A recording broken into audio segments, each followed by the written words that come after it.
예, 안녕하십니까. 오늘 시황 리뷰 드리도록 하겠습니다. 오늘 드릴 리뷰의 핵심은 두 가지입니다.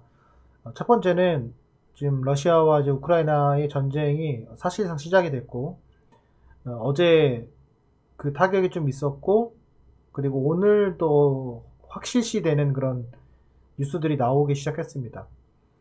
많은 분들은 그렇게 얘기합니다. 뭐 3차 대전 어쩌고저쩌고 하는데, 사실 뭐 3차 대전이 되면은 뭐 위기긴 하겠죠. 하지만은 나중에 여러분들이 한 5년, 10년 지나가지고 이 러시아 우크라이나 전쟁 기억할지 모르겠지만은 야, 그때 뭐 우리나라에 전쟁하는 거냐? 그때 왜 두려워? 이때 사는 거야? 라고 하시는 분들이 많이 있을 거예요. 사실 지금 여러분들이 되돌이켜 보면은 무섭잖아요. 공포스럽잖아요. 전쟁이 없었으면 좋겠잖아요. 평화롭게 살고 싶잖아요. 뭐 그 이런 것들이 사실 뭐 훗날에 지나고 나서는 뭐 누구나 얘기할 수 있지만은 제가 이렇게 영상을 남기고 이 시황 리뷰 드리고 하는 이유 중에 하나는 나는 그때 대중이 되지 않았다. 나는 그때 전쟁에 대해서 두려워하지 않았다. 그때의 상황은 이랬다라는 것들을 어쩌면 기록으로 남을 좋은 기회다 생각이 돼서 지금 하고 있는 겁니다. 전 제가 판단했을 때는 선반영이 됐다고 이제 생각이 들고요. 앞으로 뭐 전쟁에 대한 이슈들이 조금씩 나올 때 조금씩 흔들릴 수는 있겠지만은 그게 이제 없어졌다. 여러분들 보시면 아시겠지만 옛날에는 1년 전만 하더라도 이 코로나가 얼마큼 늘어났냐에 따라서 주가가 막 흔들렸어요. 그죠? 확진됐다, 누가 확진됐다, 누구 대통령이 확진됐다, 총리가 확진됐다, 연예인이 죽었다, 어쩌고저쩌고. 그럴 때 여러분 어떻게 막 두려워했죠. 막 코로나가 없었으면 좋겠다. 근데 결국에 알고 보면 지금 뭐 20만 명 뭐 이야기하고 있고 뭐 그러고 있는데 아무렇지 않잖아요. 주가에 영향 없잖아요. 이게 결국에는 선반영이 얼마큼 빨리 되느냐, 그게 우리 일반적인 대중들에게 얼마나 공포스럽냐에 좌지우지 되는 것 같습니다. 마찬가지예요. 이거를 우리가 당해놓고도 또 러시아 전쟁에서도 마찬가지다. 우리 과거에 뭐 아시겠지만 이라크 전쟁이 진짜로 시작이 됐을 때는 주가가 올라갔어요. 그리고 또 하나 말씀을 드리면은 금리 인상도 5회 이상 됐습니다. 과거에도 된 적이 있어요. 미국이. 그때 주가는 이미 올라갔고 그 전에 이미 채권 금리는 상승을 했고 인플레이션이 급증했을 때 이미 채권 금리도 많이 올랐고 이런 상황이었습니다. 결과적으로는 지금 예상보다 많은 돈을 풀기 때문에 그런 것으로 인해서 인플레이션이 나왔지만은 사실 기축통화인 달러를 찍어내는 데 있어가지고 큰 문제가 없다는 것을 2008년도에 이미 검증이 됐죠. 그거보다 더 많이 찍었기 때문에 문제가 될 수 있겠지만은 금리 인상으로 인해 가지고 주가가 흔들리는 건 일시적이다.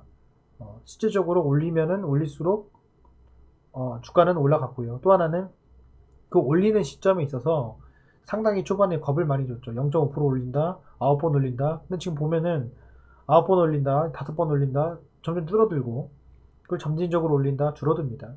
결국에는 이미 시장에 대해서 이미 9번 올린다라는 충격을 받았기 때문에 실질적으로 9번 올리지 않고, 때로는 뭐 지금 0.5% 올린다고 했는데 0.25만 올리게 되면은 또 시장에서도 호재가 된다는 거예요. 그러니까 이런 것들이 뭐 우리가 뭐 그거를 뭐 너무 무디게 반응을 하는 것도 좋지 않겠지만은 중요한 것은 이런 공포 속에서 우리가 투매는 하지 말아야 된다는 겁니다. 그게 이제 오늘 제가 드리고 싶은 말씀이고요. 그 지수에 대해서 잠깐 말씀을 드리면 차트를 보기 전에 뭐 그거보다 더 중요한 거는 지금 이 수급도 중요한 건 아니라고 봐요. 지금은 이 심리다, 투자 심리다. 이게 볼 수 있거든요. 이제 오늘 좀 보면은 코스피 같은 경우에도 좀 봐보세요. 외국인이 지금 매도를 치고 있는데도 불구하고 주가가 지금 버티고 있는 모습을 보여주고 있습니다. 코스닥도 마찬가지로 외국인이 매도를 침에도 불구하고 버텨주고 있어요. 과거에도 이전에도 매도를 침에도 불구하고 어느 정도 버티고 있습니다. 차트를 잠깐 보시면은 차트는 상당히 바닥에서 양봉이 많이 나오는 모습을 볼 수 있습니다. 그리고 그 양봉의 그 시가는 개파락으로 시작하는 경우가 최근에 많이 나오고 있어요. 그러다가 오늘 이제 개파락이 안 나오고 시작을 했는데 이런 것들이 투심에 적극적인 반응을 할 것이다 라는 거 제 생각입니다. 그래서 이 정도 오면은 어느 정도 바닥이 다져졌다 생각이 들고요. 여기서 아직 뭐 불안해 보이지만은 여러분들이 봤을 때 아름다워 보이고 안전해 보이는 순간이 어떻게 보면은 반등의 최고점일 경우가 많습니다. 그래서 지금 같은 경우에는 뭐 둘 중에 하나예요. 여기서 내가 인버스를 들어갈 것이냐 아니면은 매수를 할 것이냐 이건데, 여기서 인버스 들어가긴 두렵죠. 저는 두렵습니다. 여기서 인버스 들어간 자체가. 그래서 지금 현재 위치에서 일단 팔더라도 반등을 주자. 그리고 반등을 충분히 줄 수 있는 자리이고, 제가 말씀드렸지만 쌍바닥의 모습을 어느 정도 다지고 있다라는 것이 제 생각입니다. 오늘 이제 거래량을 잠깐 보면은 거래량이 역시 많이 안 나왔습니다. 그래도 예전보다는 많이 나왔지만은 많이 안 나온 모습을 보여주고 있고요. 그리고 이제 주가가 하락을 함에 있어서 시정 비율들이 많이 빠져 있는 상태입니다. 그래서 그거 참조하시면 좋을 것 같습니다. 시가총액 상위 종목 좀 보도록 하겠습니다. 시가총액 상위 종목에서 코스피의 흐름을 보게 되면은 오늘 특징 중에 하나가 이 대우조선해양입니다. 대우조선해양, 그 다음에 현대미포조선 이렇게 들어왔고요. 그리고 가스공사는 뭐 최근에 전쟁 관련해서 들어온 거고, 중공업 관련주들이 이렇게 들어왔습니다. 하지만은 제가 예전에 말씀드렸지만 조해건축, 음보중경, 네, 조선해양, 건설, 그죠?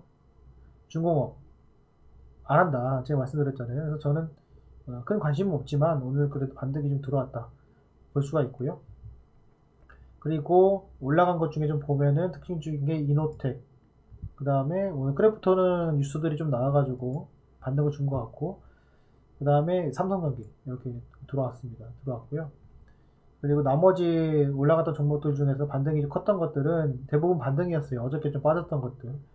그래서 LGD, 그리고 좀 내려보면 하이브 이렇게 들어와 있습니다. 이렇게 들어와 있고, 나머지는 뭐 그냥 이런 모습을 좀 보여줬어요. 이렇게 보시면 될 것 같고요.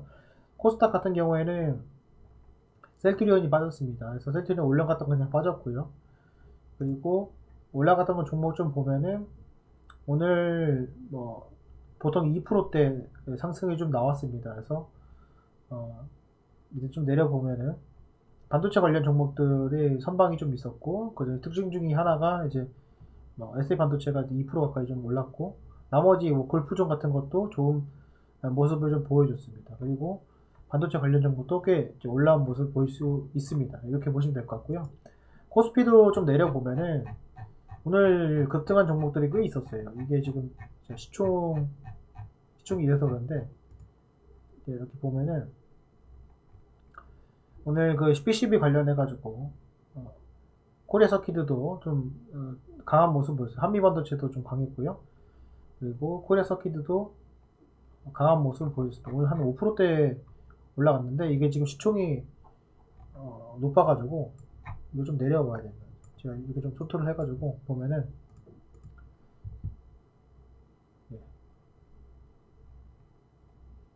코리아 서키드가 5% 가까이 올랐고 대덕전자도 5% 가까이 올랐습니다. 그래서 제가 계속 말씀드리지만은 PCB 관련도 주목을 해야 된다 말씀드렸습니다. 그래서 그것도 지금 아마 수익권에 계실 거예요. 그래서 축하드리고, 어쨌건 이렇습니다. 그래서 전반적으로 반도체 관련된 종목들 역시 강했고, 그리고 실적이 기반된 종목들은 빠지면 올라와 줬고, 그리고 셀트리온은 지금 뭐 좋진 못해요, 사실. 보시게 되면은 셀트리온이 계속 밑으로 좀 흐르고 있습니다. 어느 정도 바닥에 형성이 되지만은 제가 예전에 말씀드렸지만은 시간이 좀 오래 걸릴 수 있어요. 이거는 꼭 명심하시고 좀 길게 보셔야 될 것 같습니다. 어쨌건 오늘 뭐 크게 전 두 가지를 얻었습니다. 선반영이 두 개가 됐구나, 어느 정도 됐구나.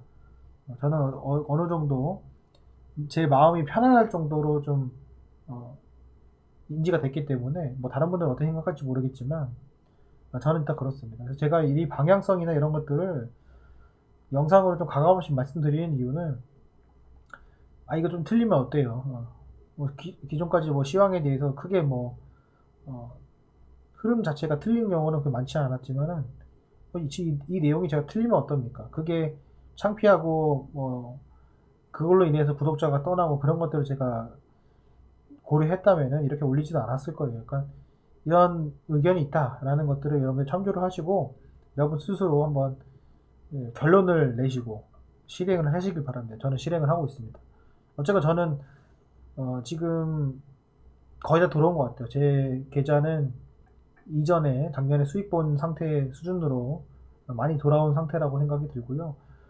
지금부터는 편안하게 수익을 극대화시키는 그런 상황이라 생각이 듭니다. 여러분들도 좀 힘내셔가지고 얼른 계좌 회복하시고 또 계좌 극대화하시길 바랍니다. 예, 오늘 영상은 여기까지 하겠습니다. 감사합니다.